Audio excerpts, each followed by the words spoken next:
Япониядагы агым.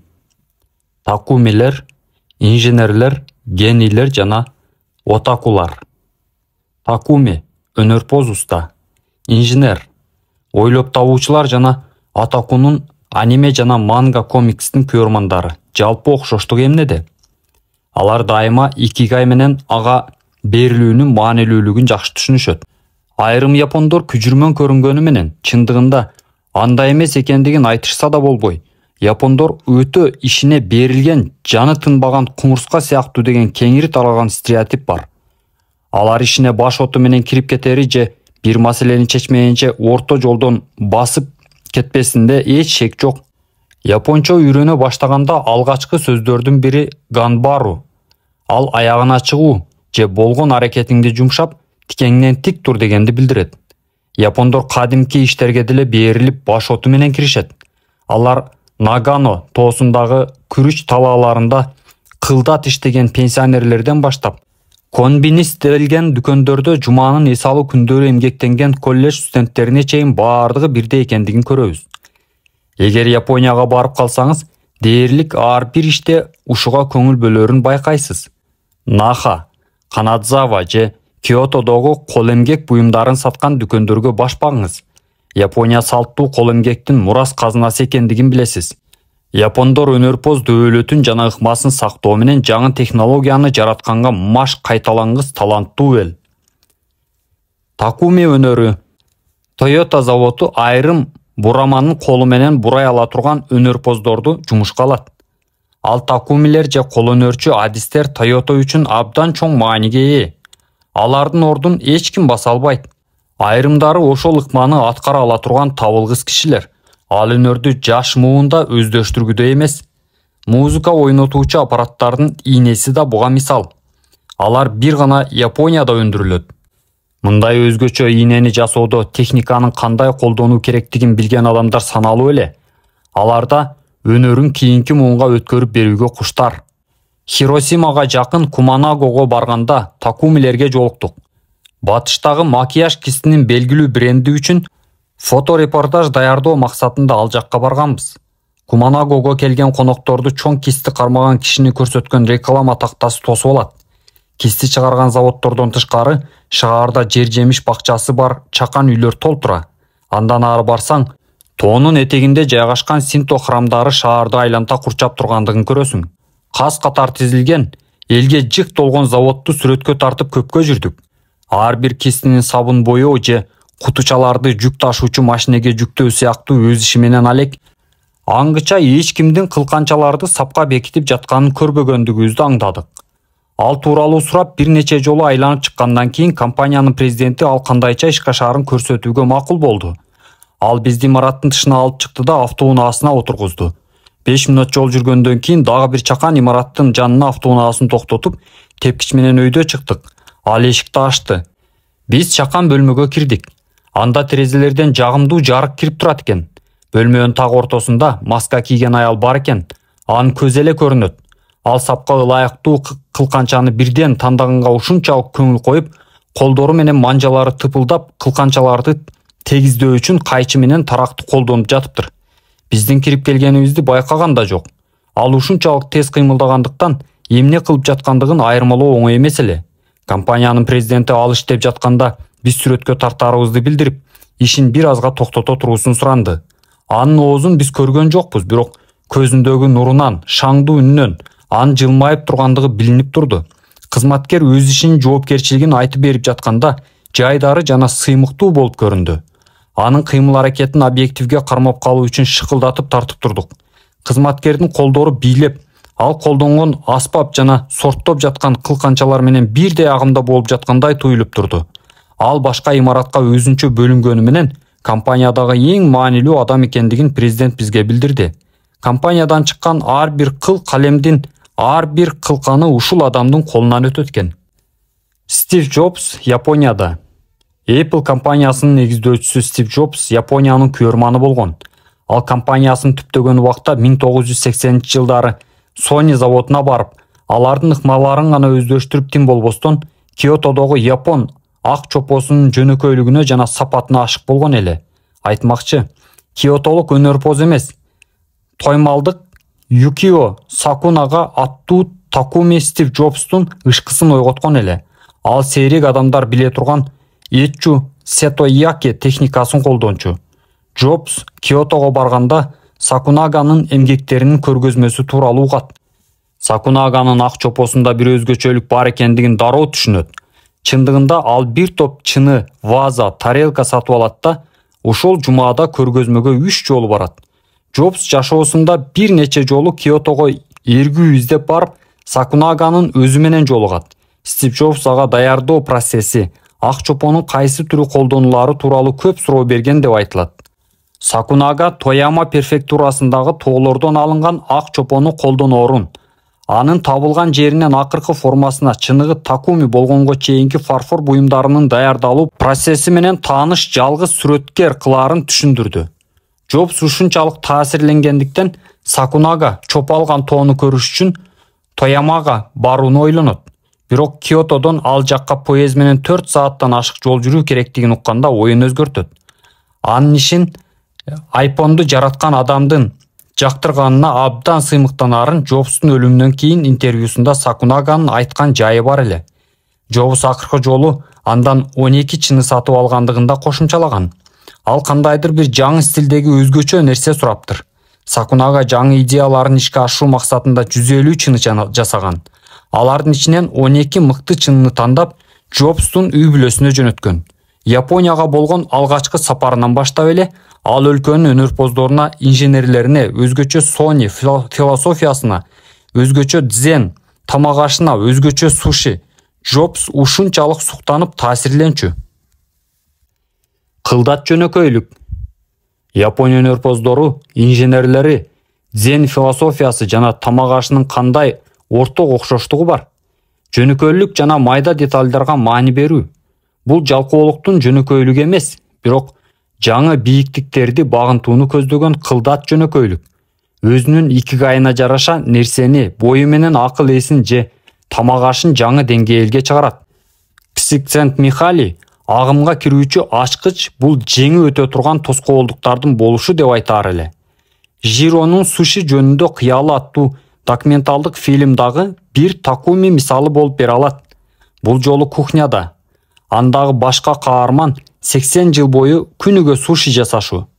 Токиодогу Гинза метро станциясынын жанынан чыккан суши рестораны бар эле. Ал уул экөө белгилүү Цукчи балык маркетине ар күнү барып, ресторанга мыкты балыктарды тандай турган. Фильмде Жиронун бир шакирти тамаго, жука бир аз таттуу омлет жасаганды үйрөнүп жаткандыгын көрөбүз.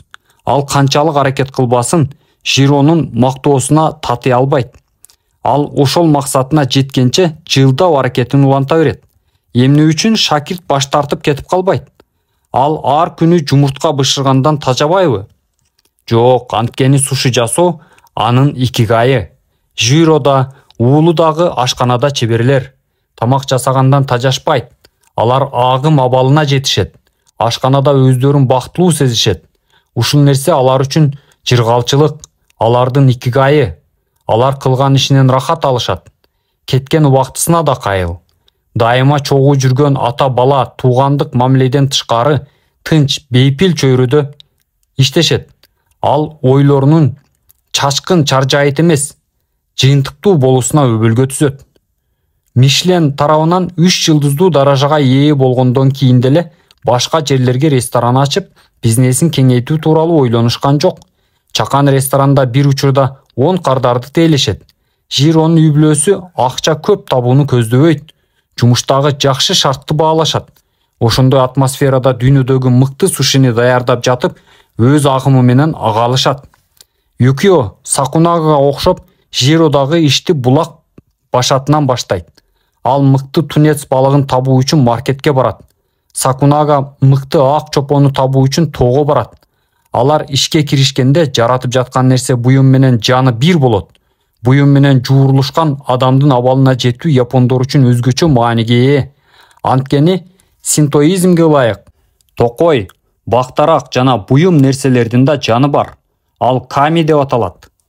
Кимдир бирөө өнөрпоз, инженер же ашпоз болобу бир нерсе жаратууну чечсе, ал нерсеге жан киргизүү анын негизги жоопкерчилиги болуп саналат. Бул процесс учурунда өнөрпоз уста буюм менен жаны бир болуп, бир агымда болот.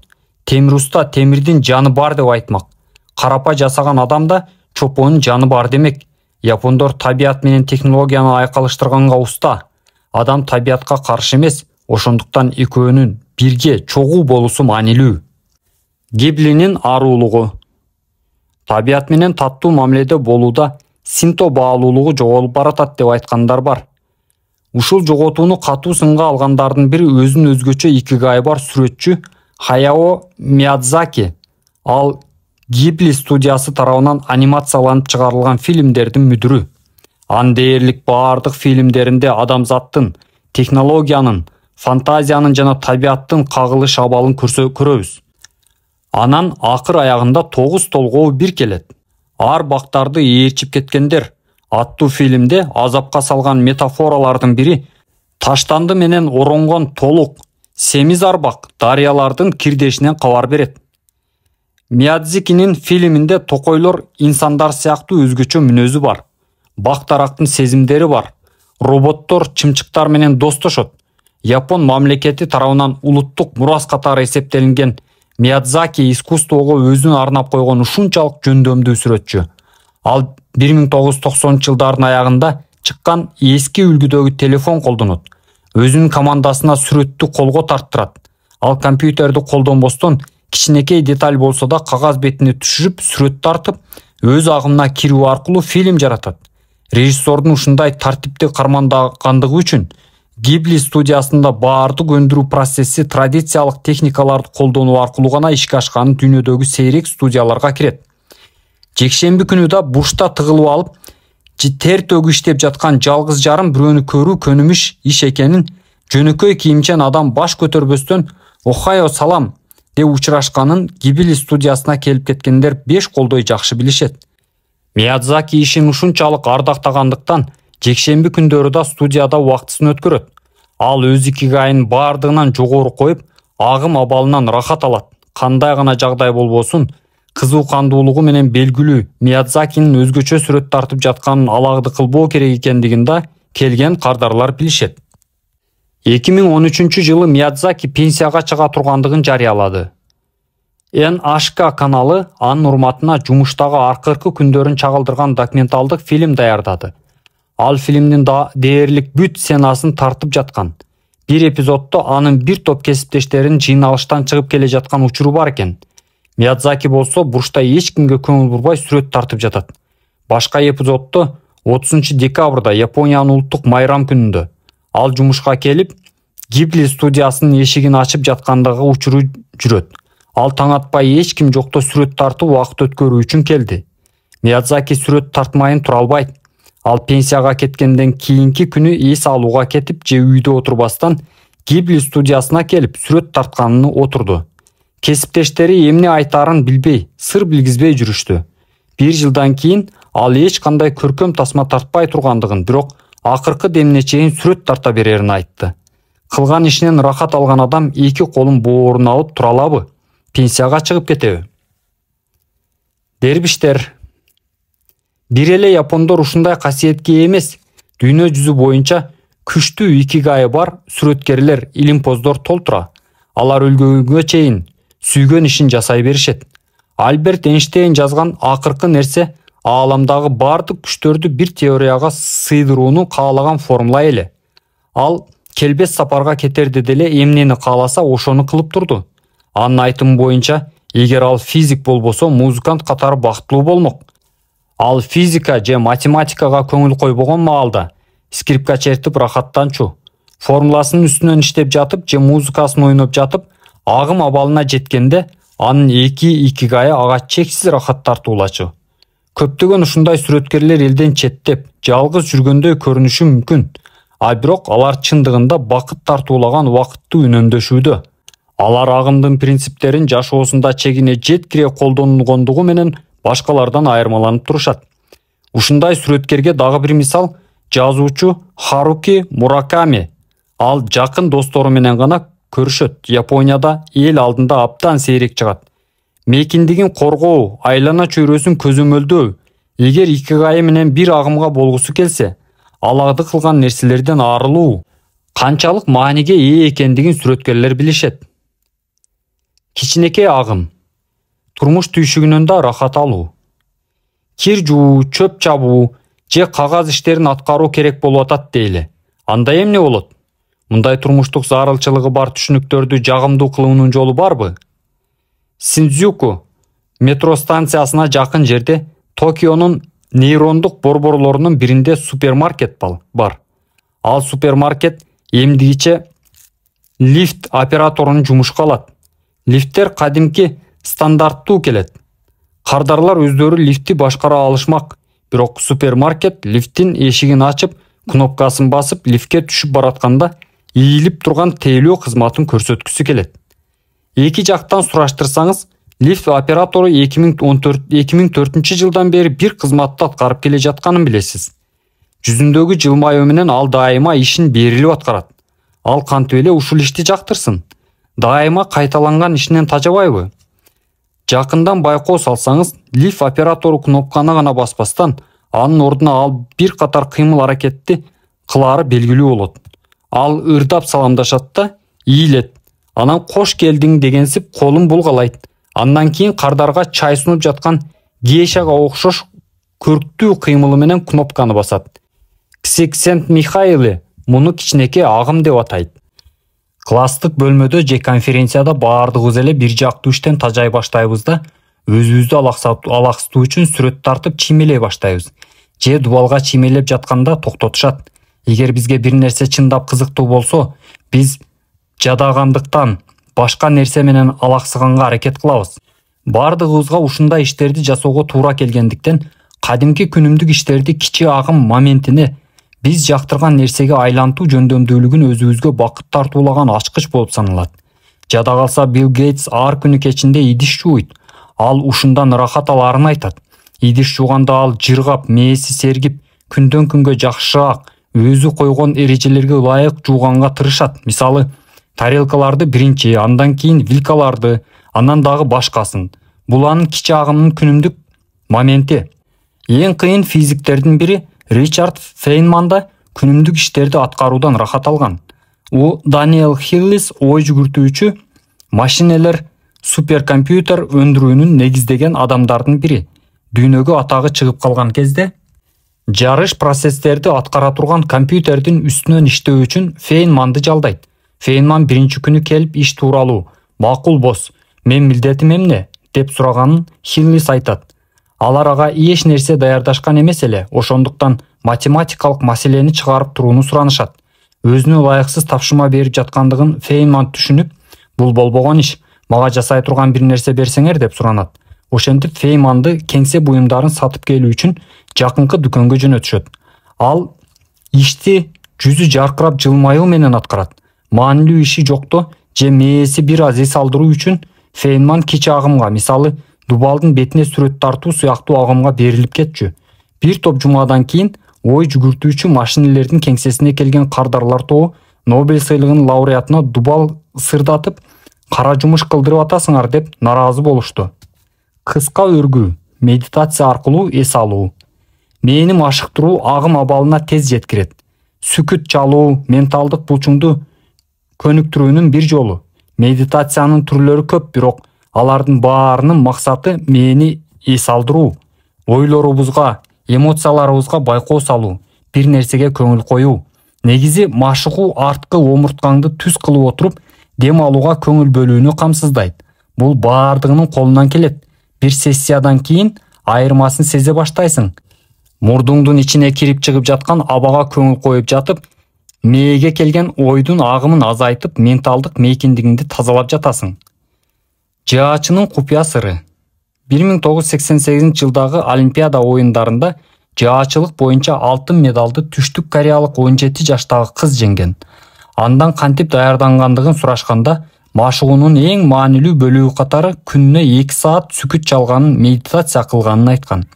Агым абалына эртерээк жеткибиз келсе, медитациянын смартфонго жана анын кечке бизди алагды кылган билдирүүлөрүнө каршы мыкты дары болорун эсибизден чыгарбайлы. Медитацияны баштаган адамдын көпчүлүгүнүн кетирген каталарынын бири туура аткарып жатамбы деп тынчсыздануусу. Эң негизгиси ошол саякатка көңүлүңдү дыкат коюу керек. Мээде ойлор, идеялар жана эмоциялар тынымсыз айланып жүргөндүктөн ал центрифигураны көз ирмегинге болсо да жайлата алсак, бир азга эс алып тазаланып калмакпыз. Медитация кылып жатканда чындыгында менталдык экранга келе калган нерселерге кыжаалат болбоону биз үйрөнүшүбүз керек. Жетекчини жок кылуу ою мээге кылт этиши ыктымал, бирок биз аны ой деп атап коебуз да эч маани бербестен булут сымал өткөрүп жиберебиз. Айрым эксперттердин айтымы боюнча ал мээге келчү 6000 ойдун бирөөсү. Медитация альфа жана тета мээ толкунун жаратат. Сүкүт чалганга машыккандар бул толкунду дароо илип кетишет. Ал эми жаңы баштагандарга ал сезимди кармоо үчүн жарым саат керек болот. Мындай мээни салдыруучу толкундар уктап кетердин алдында, күнгө кактанып жатканда же ысык душка чайканганда активдешет. Биз кай жакка барбайлы спаны, ысык толкунду жаныбызга ала жүрөбүз. Ал толкунду кармашты гана билишибиз керек. Ал баарынын колунан келет. Бир аз практика гана керек. Адамзат ырым-жырымдуу келет. Жашоо өзү адаттардан турат. Негизи адам баласы зериктирбей турган адатты кылат деп талашышыңыз мүмкүн. Айрым заманбап маданияттарда ийгиликтүү болуу үчүн максат аркасынан улам максатты көздөп отуруп, ырым-жырымдуу жашообуздан чыгып кетебиз. Бирок тарыхка карай турган болсок, адам баласы өмүр бою бир нерсе менен алек болуп келген. Биз аң уулаганбыз, тамак жасап, изилдеп, үй бүлөнү көтөрүп дегендей, күн бою бизди зериктирбей турган адат деп аталган иш аракеттерди аткарып келгенбиз. Азыркы Японияда адаттар күнүмдүк жашоого, ишкерликке адаттагыдан башкача өтүп сиңип кетти. Япониядагы негизги диндер Конфуций окуусу, буддизм жана синтоизмде абсолюттук эрежелерге караганда адаттар көбүрөөк мааниге ээ. Японияда ишкерлик кылганда акыркы жыйынтык эмес, процесстин өзү, мүнөзү, иштөө стили көбүрөөк маанилүү. Муну экономика үчүн жакшы же жаман экендиги бул китепте каралбайт. Ошентсе да, жетекчи койгон түшүнүксүз максатка жетүү үчүн мээнин чыңалган абалына караганда ырым-жырымдуу иш жеринде агымды кармоо абдан оңой экендиги шексиз. Адат бизге так эреже, максаттарды коет. Аны менен агымга кирүү оңой. Биз бир чоң максатты алдыга койгондо ашыкча жүктөн өзүбүздү жоготуп коюшубуз ыктымал. Адаттар максатка карай жолдогу тепкичтерди, процесстин өзүн берүү аркылуу жардамга келет. Чоң максат койгондо аны майда бөлүктөргө ажыратып алып, акырындап улам бирин аткаруу керек. Күнүмдүк адаттардан рахат алганды үйрөн. Аларды агымга кошулуунун инструменти катары колдон. Жыйынтыгы тууралуу кабатыр болбо. Баардыгы өз жолу менен келет. Бакыт акыркы жыйынтыкка эмес, иштин жүрүшүндө. Эң негизги эреже катары эсиңе түйүп ал. Максаттардан адаттар биринчи орунда турат. Жашоодо көп нерсеге жетишкен адам эң бактылуу эмес. Алар агым абалындагы башка адамдарга караганда көп убактысын сарпташат. Икигайыңды табуу үчүн агымга кошул. Бул бөлүмдөн кийин жашоодогу кайсы иш аракет агымга кирүүгө жардам берери тууралуу кененирээк маалымат аласыңар. Баардыгын кагазга жазып ал, андан кийин өзүңө суроо бер. Агымга алып жөнөгөн иш аракеттердин кандай окшоштугу бар? Эмне үчүн ал иш аракеттер агымга жетелейт? Мисалга алсак, сен жактырган иш аракеттер жалгызбы же башкалар менен чогуубу аткаруучу ишпи? Кара жумуш кылганда же акыл талап кылган ишти аткарганда көбүрөөк агымга киресиңерби? Бул суроолорго жооп жазып жатып, сенин жашооңду жетектеген икигайыңды табышың ыктымал. Таба албасаң, сенин агымга жетелеген иш аракеттердин кайсынысынан көп убакыт коротуп, өзгөчө жактырган нерсе тууралуу тереңирээк ойлонуп көр. Дагы кагазда жазылбаган, сенин агымга жетелей турган, сен кызыккан, сен кылып жүргөн ишке окшош, бирок жаңы нерселерди да байкап көр. Мисалы фотография сенин агымга жетелеген каражат болсо, ага жакын сүрөттү тартып көр. Аны кылганды мурдагыдан да жакшыртышың ыктымал. Эгер сноубордду жактырсаң, серфингди байкап көр. Агым бул сырдуу нерсе. Ал булчуңсымал. Канчалык көп машыксаң, агымда ошончолук узак агасың. Анан икигайыңа жакыныраак сезесиң. 5-бөлүм. Кылым карыткан карыялар. Дүйнөдөгү узун өмүрлүү адамдардын даанышман сөздөрү. Биз бул китептин үстүнөн иштей баштаганыбызда узак жана бактылуу жашоого таасирин тийгизген факторлорду гана изилдейли деген эмеспиз. Сөздө ошол искусство ээлеринин өз оозунан угалы дедик. Окинавада алган интервью өзүнчө бир бөлүм кылып бергенге татыктуу. Ошентип бул бөлүмдө узак жашоо боюнча эл аралык чемпиондордун жашоо философиясына сарэсеп салдык. Биз суперкылым адамдары, 110 жашка чейин жана андан да көп жашаган адамдар тууралуу кеп кылмакчыбыз. Бул термин 1970-жылы Норрис Макфиртер Гиннес дүйнөлүк рекорддор китебинин рекордтору тарабынан ойлонуп табылган. 1990-жылдары Вильям Страус жана Нейл Хоунин Урпактар аттуу китебине чыккандан кийин кеңири колдонула баштаган. Бүгүнкү күндө дүйнө жүзүндө 300-450 бир кылымдан ашык жашаган адамдар бар деп айтылат. Бирок алардын ичинен 75-тейинин кимдиги аныкталды.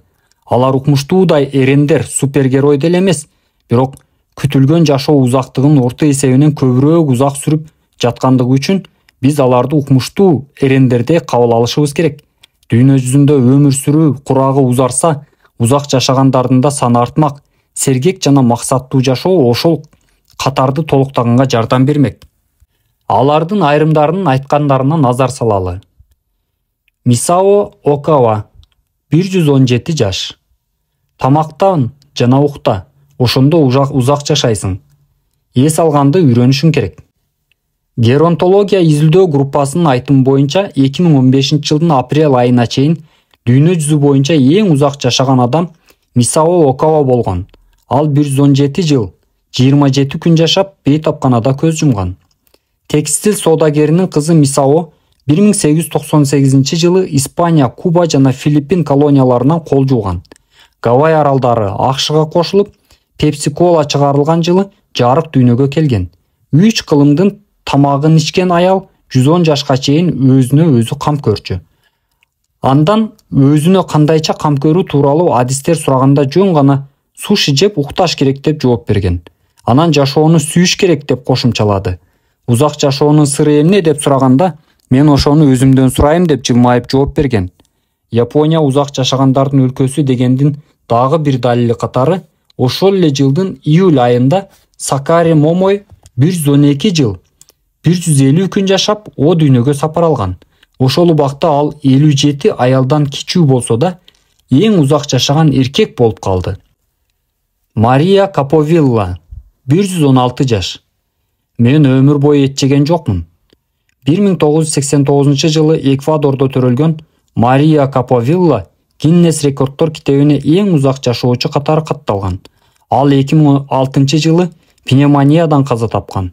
116 жыл, 347 күн өмүр сүрүп, аркасында 3 баласы, 12 небереси, 20 чебере кыбыралары калды. Ал 107 жашында акыркы интервьюсун берип, эскерүүлөрү, ойлору менен бөлүшкөн экен. Мен абдан бактылуумун, мага күч кубат берген Кудайга ыраазымын. Мен узак жашайм деп такыр ойлогон эмесмин, эбак эле өлмөк болушум керек деп ойлочумун. Жолдошум Антонино Каповилла кеме капитаны эле. Ал 84 жашында бу дүйнөдөн өтүп кетти. 2 кызыбыз, уулубуз, көптөгөн неберелерим жана чеберелерим бар. Мурда заман жакшы эле, элдин пейили жакшы эле. Биз бийлегенди жакшы көрөр элек, бирок чектен чыкчу эмеспиз. Мен Луис Аларкондун Мария деген ырына бийлегенди жактырчумун. Анын сөздөрү дагы деле эсимде. Мен күнүгө сыйынам. Сыйынуу сөздөрүн унуткан жокмун. Вальс бийлегенди жакшы көрөм, дагы деле бийлей алам. Кол өнөрчүлүк кыла алам. Мектепте окуп жүргөндө кылып жүргөн нерселерди дагы деле кыла алам. Ал өткөн күндөрүн эске салып бүткөндөн кийин бийлей баштады. Ушунчалык бүйүрү кызып, 10 жылга жашарып кеткенси бийлеп жатты.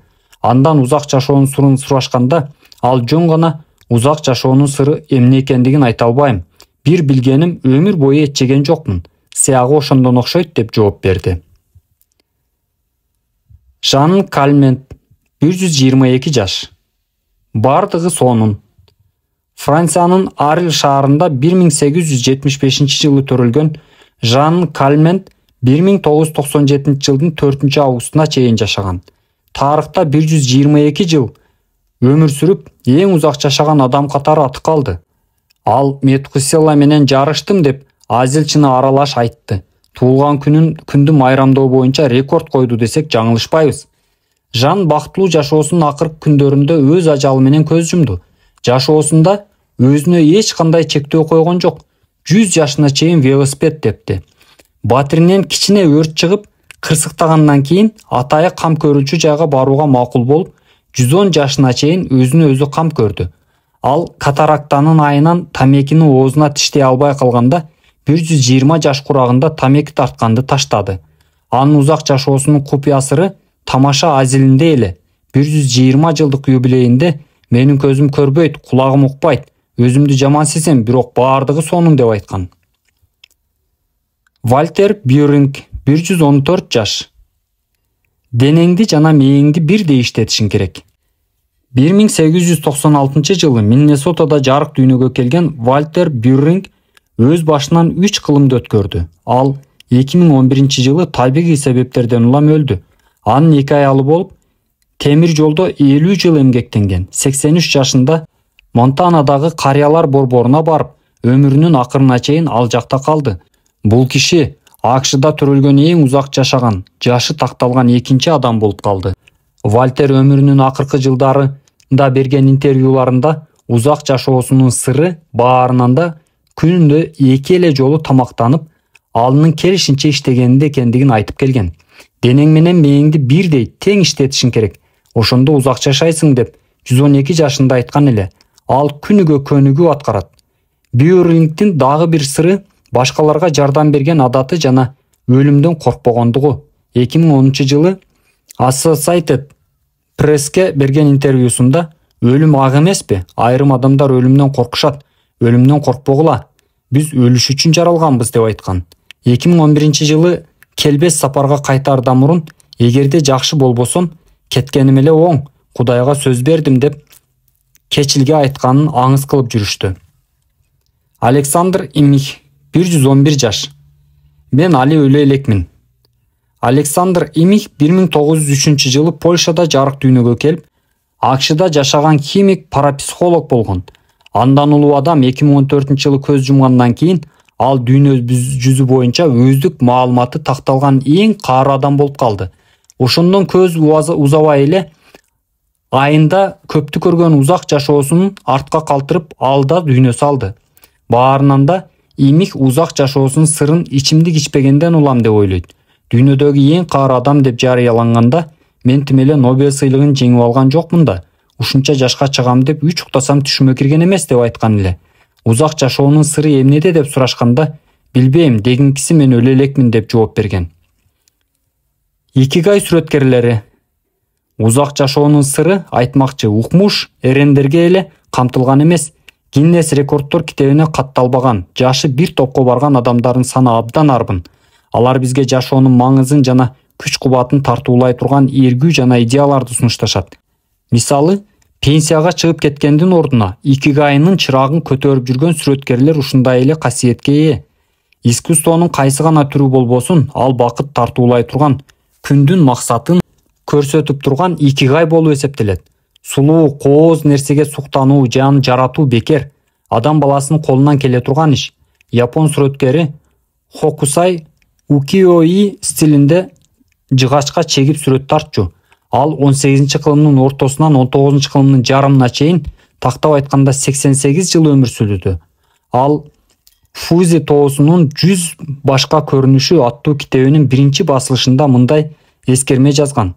70 жашка чейинки жасаган нерселерим мактоого татыктыз.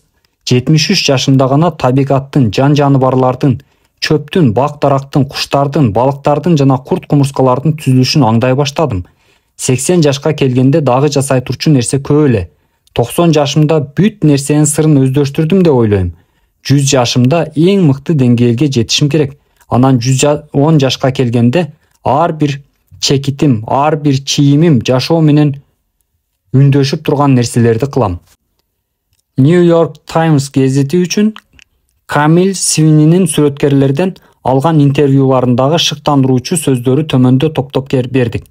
Тирүүлөрдүн арасынан бири да пенсияга чыгып кеткен эмес, баардыгы ичер суусу түгөнгөнгө чейин курган пландарын ишке ашуудан жыргашат. Максатыңа карай кеткен жолдо сени эч ким токтото албайт дегенди билгизип турат. Биз сахнада жан бергибиз келет. Театрда иштөөнү жакшы жолу ушул деп 86 жашында дагы деле иштеп жүргөн актер Кристофер Пламмер ишин сүйгөн адамдардын оюн ачык айтты. Осаму Тедзука заманбап Япон мангасынын комикс атасы дагы ушундай ойду. 1989 жылга чейин акыркы мультфильмин тартып жатканда сураныч мени иштеткилечи деп жазган экен. 86 жаштагы кинорежиссер Фредерик Вайсман Парижди аралап сейилдеп жүргөндө ал иштегенди жактыраарын, ошондуктан ушундай тездикте иштээрин айткан. Баары эле арыз арман айтканга маш, бирок менин досторум же аркы дүйнөдө же болбосо дагы деле иштеп жүрүшөт деп айтат. 100 жашка толгон сүрөтчү Кармен Херрера биринчи холстун май боек менен тартылган картина 29 жашында саткан. Азыркы күндө анын эмгектери Тейт галереясынын жана заманбап искусство музейинин туруктуу коллекцияларын түзөт. Анда келечекте кандай элестетерин сурашканда, мен дайыма кийинки ишимди бүтүргөнгө куштармын, билем, күлкүлүү. Ушинтип акырындап кыбырап жүрө берем. Үйрөнгөндү токтотпо. Жаш өйдөлөгөн сайын калчылдап калышың мүмкүн. Тамырыңдын башкача согушун тыңдап, кирпик какпай чыгышың мүмкүн. Унутулгус сүйүүңдү эстешиң мүмкүн. Кеңкелестерге толгон, наркы кеткен дүйнөнү же сүрмө топ тарабынан намысың тебеленип жатканын көрүшүң мүмкүн. Эң маанилүү нерсе үйрөнүш керек. Эмне үчүн дүйнө жүзү дайыма кыймылда жана аны эмне кыймылдатат? Ушул нерселерден мээ эч качан чарчабайт. Андан айрыла албайт, андан чарчабайт, коркпойт же шек санабайт. Эч качан ал тууралуу кыялданганына өкүнбөйт. Т.Х. Уайт. Натуралист жана автор Эдвард О. Вилсон олуттуу суроо узаткандарга кошулууга менде жетишерлик тажрыйба бар деп ойлойм. 10 жылдай мурун биз кимбиз, кай жактан келдик, кай жакка баратабыз деген маселелер тууралуу окуп, ойлоно баштадым да абдан аз нерселер жасалгандыгына таң калдым. Элсфорд Келли 92 жашында 2015 жылы келбес сапарга кеткен сүрөткер. Улгайган сайын биз айрым жөндөмдөрдөн айрылабыз.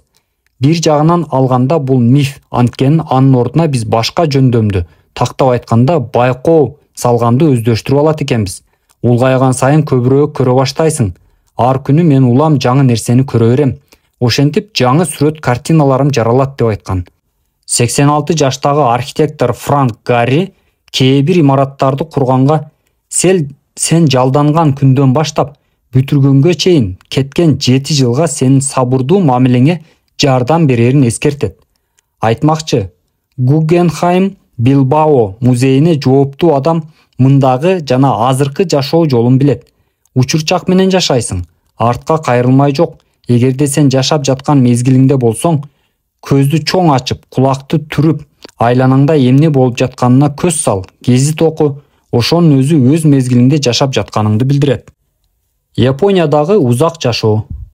Атуулдарды тыкыр каттап, тизмеге алгандыктан аты такталган узак жашоочулардын көбү АКШда, башка өлкөлөрдөн, башка айыл кыштактарында да кылымдан аша жашагандар бар.